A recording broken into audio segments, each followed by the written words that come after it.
Bienvenidos a tu Visión Global. Estoy súper feliz porque hoy tenemos aquí a Valeria Fontanals y vamos a hablar aquí de psicología y de un proyecto que me parece fantástico, sobre todo porque abarca el tema de la diversidad en el aprendizaje. Así que nada, sin más dilación, me gustaría darte la bienvenida, Valeria, aquí a Visión Global. Muchas gracias, Visible, encantada de estar aquí hoy. Muy bien, pues lo primero que me encantaría que nos cuentes es quién eres, Valeria, y un poquito de tu trayectoria y qué te lleva a la psicología. Bien, como verán por mi tono de, mi tono de voz, soy argentina.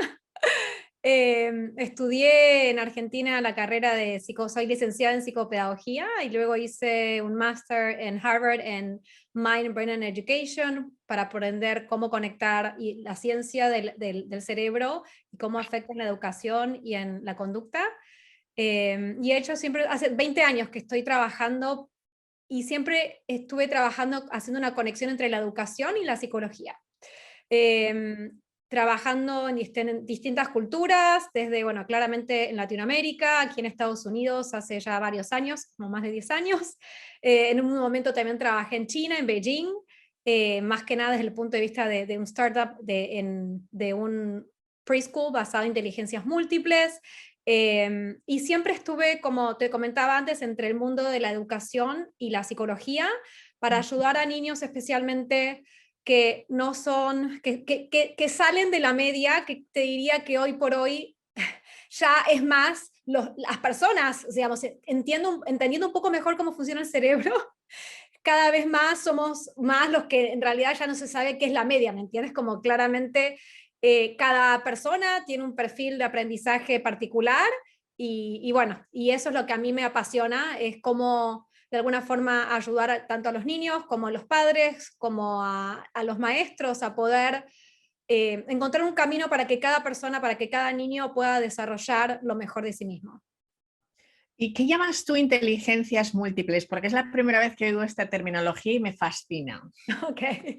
Mira, la terminología de inteligencias múltiples fue desarrollada por un profesor de Harvard a quien yo tuve el honor de tener cuando estuve allí estudiando, que se llama Dr. Howard Gardner. Mm. Y él hace ya más de 40, 50 años que viene desarrollando y que de alguna forma hizo un cambio profundo en el entendimiento de lo que se piensa que es la inteligencia, en donde claramente los típicos test que yo todavía sigo administrando como Licensed School Psychologist y como psicóloga haciendo evaluaciones, donde típicamente se pensaba que el IQ, ¿me entiendes? Como que era un número y una forma de aproximarse a la inteligencia. De alguna manera él rompe ese modelo, entendiendo que todas las personas tenemos por lo menos 8 inteligencias, desde lo que es inteligencia visoespacial, inteligencia verbal, que es la típica, diríamos, que uno consideraría que conoce en función del impacto que tiene en el aprendizaje escolar, pero luego está la inteligencia musical, la inteligencia kinestésico-corporal, la inteligencia interpersonal, intrapersonal, y claramente hay ejemplos de genios o de personas que han sido muy exitosas a lo largo de su vida y de su carrera en función de cada una de ellas, ¿no? Y donde, por un lado, es el desarrollo personal y las características innatas y las experiencias que uno va teniendo a lo largo de la vida que le permite desarrollar más o menos esas inteligencias, pero también la importancia del contexto o de la cultura que se le dé a esas inteligencias. Entonces, claramente, si tú vives, por decirte, en África, en una selva, claramente la importancia de todo lo que es kinestésico y de poder correr y moverse en el espacio es algo mucho más importante que quizás la inteligencia verbal, ¿me entiendes? Como que entonces depende también bastante, no solamente lo que uno trae y de las experiencias, sino del contexto que le pidan. No es lo mismo también, yo siempre digo, si yo hubiese nacido y la escolarización hubiese sido a través del arte visual y del dibujo, claramente yo hubiese sido considerada una persona con dificultades, si ese era el marco, ¿me entiendes? Por Entonces, supuesto. y eso marca mucho en función de lo que después, la percepción que uno tiene de esos niños y las dificultades que tienen esos niños en esas situaciones. Pero bueno, ese es un poco más o menos En un Lo has minuto, en 2 explicado minutos. genial. Y yo creo que desde luego yo voy a salir de esta conversación aprendiendo muchísimas cosas y ya lo estoy haciendo, así que bueno, feliz de ver esto, ¿no? Pero y ahora, o sea, tú has juntado la psicología y la educación, además basada en la ciencia, y además eres emprendedora a través de My Optimal Child. Y Correcto. cuéntanos qué es exactamente Optimal Child. Bien. My Optimal Child en este momento, bueno, es de una combinación de mis experiencias a lo largo de estos 20 años, en los cuales he desarrollado y siempre fui una persona emprendedora, que he vivido en distintos lugares, siempre de alguna forma armando nuevos emprendimientos, siempre relacionado en estas áreas, pero de alguna forma My Optimal Child me parece como que es el resumen, y mismo con el nombre, no necesariamente de pensar que un niño va a ser perfecto, todo lo contrario, es de ver cómo uno puede optimizar los aprendizajes de cada niño de acuerdo a las características propias de ese niño. Es Claro. decir, ir hacia los intereses y a las fortalezas de ese niño para que pueda desarrollar su mejor versión de sí mismo.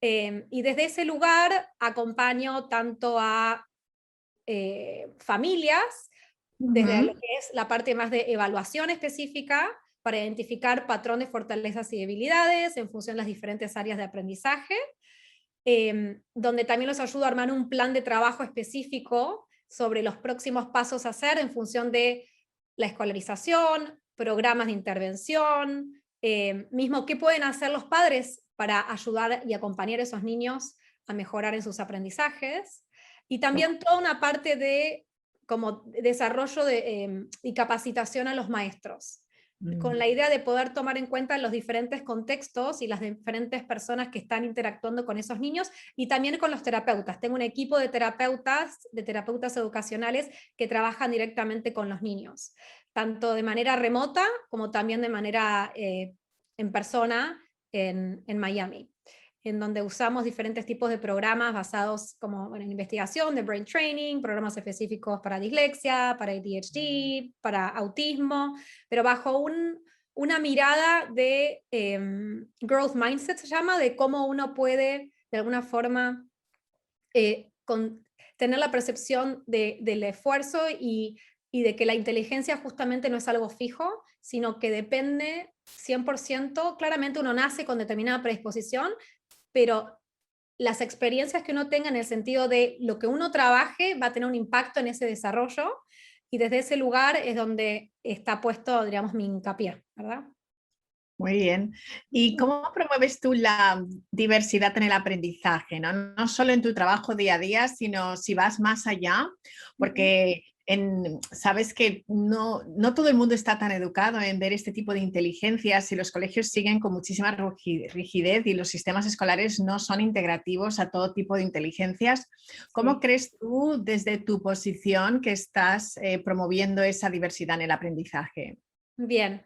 Por un lado, es de alguna forma acompañando a los padres a buscar diferentes opciones en cuanto a la educación de sus hijos, y de alguna forma siempre, bueno, los padres tenemos una visión de hacia dónde nosotros queremos que nuestros hijos vayan, y Total. también trabajar en ese camino, en función de acompañar al niño, en función de cómo es el niño y no lo que nosotros queremos que sea ese niño. Qué bien que lo dices. Es, Me lo aplico que también. es un trabajo muy fuerte para los padres, ya sea que tenga cierta dificultad o no. Desde ese lugar uno siempre tiene esa impronta fuerte, porque en la manera en la que uno entiende y puede ser empático con cómo es ese niño que está en nuestra vida y que es de alguna forma de nuestra familia, podemos ayudarlo mucho mejor. Entonces, a buscar opciones educativas que quizás no eran contempladas de la forma en la que los padres tenían la visión que iban a hacer.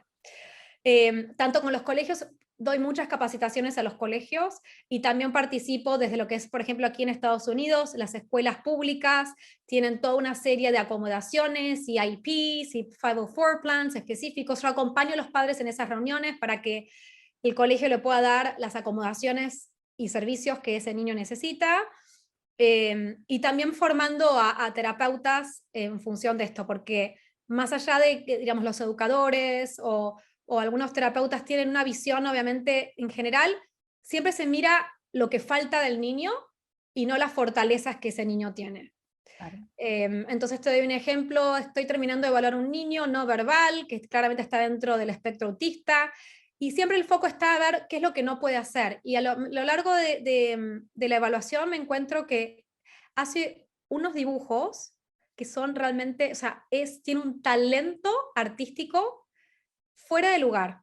Que yo digo, si ese niño estaría ya en una escuela de arte, claramente no se vería la dificultad, sería uno de los top one en ese contexto.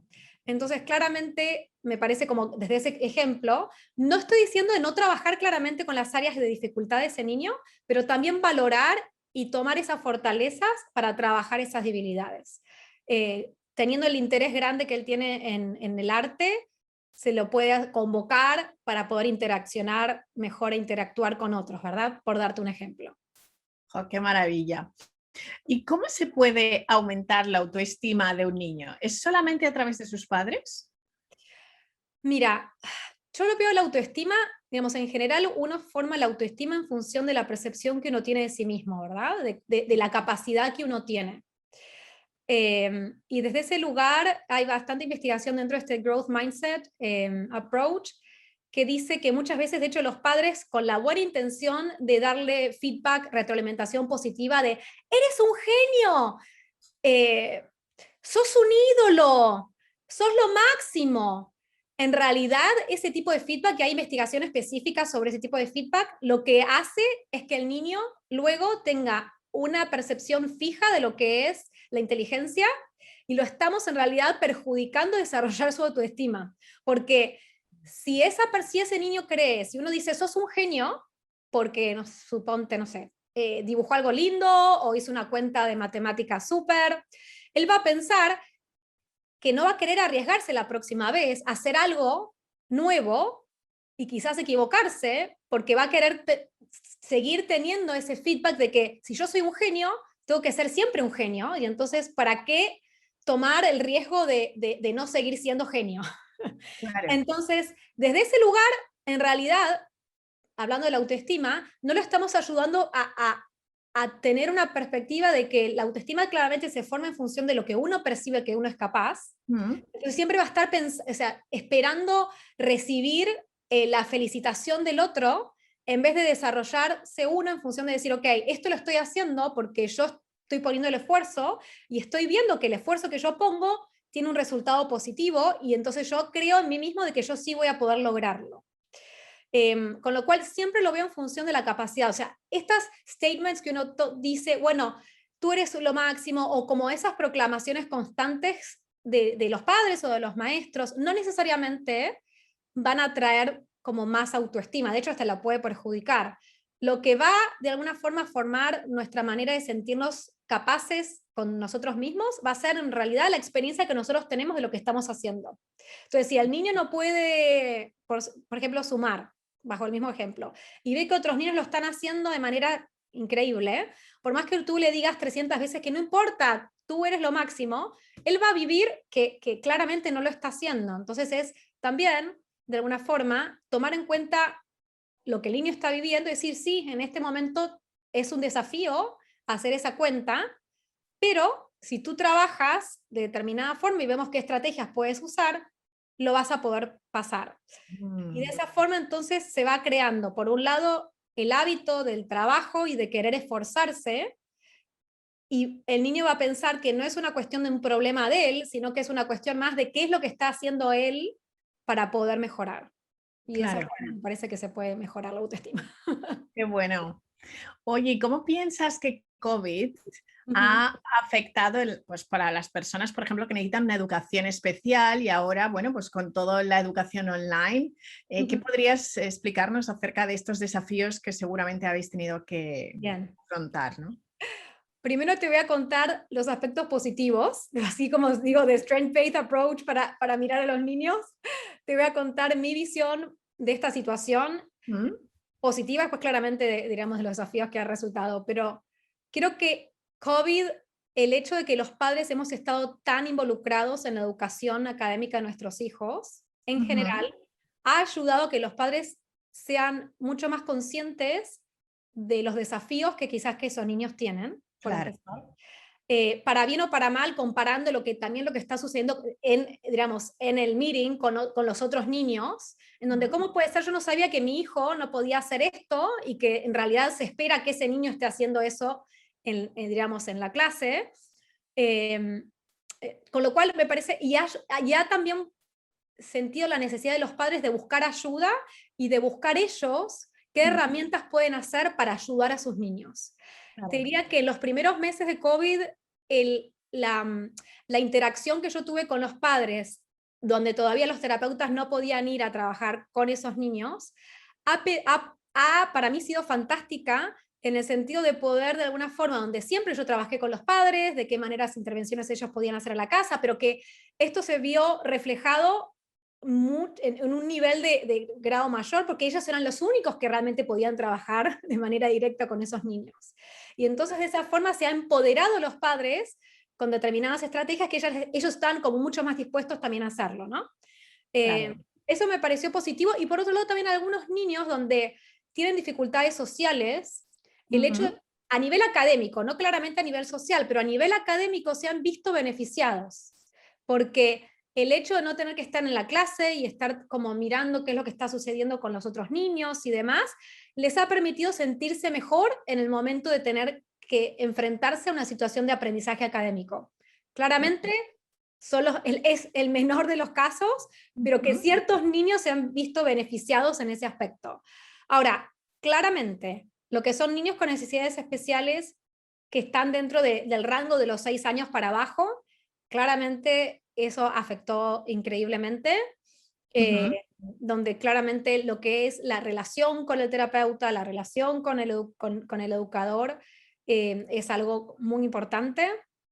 Y ciertos niños claramente con dificultades atencionales, el hecho de estar en una pantalla, pero lo que sí, por ejemplo, con los niños con dificultades atencionales, el hecho de estar en una pantalla en un grupo es lo que les ha de alguna forma impactado, pero lo que son terapias de uno a uno en la pantalla, te diría que hasta algunas veces ha mejorado la intervención que haciéndolo en persona. Con lo cual, sinceramente, depende mucho de cada caso y de cada condición y situación del niño. También, por otro lado, ha forzado a los terapeutas y educadores a buscar distintas maneras de llegar a ese niño. Y creo que eso también ayudó a las personas que trabajan con niños a de alguna forma ser un poco más creativas y salirse de lo típicamente que vienen haciendo, ¿no? Y hacia allá, para allí va, Claro. me parece, también el futuro de la educación.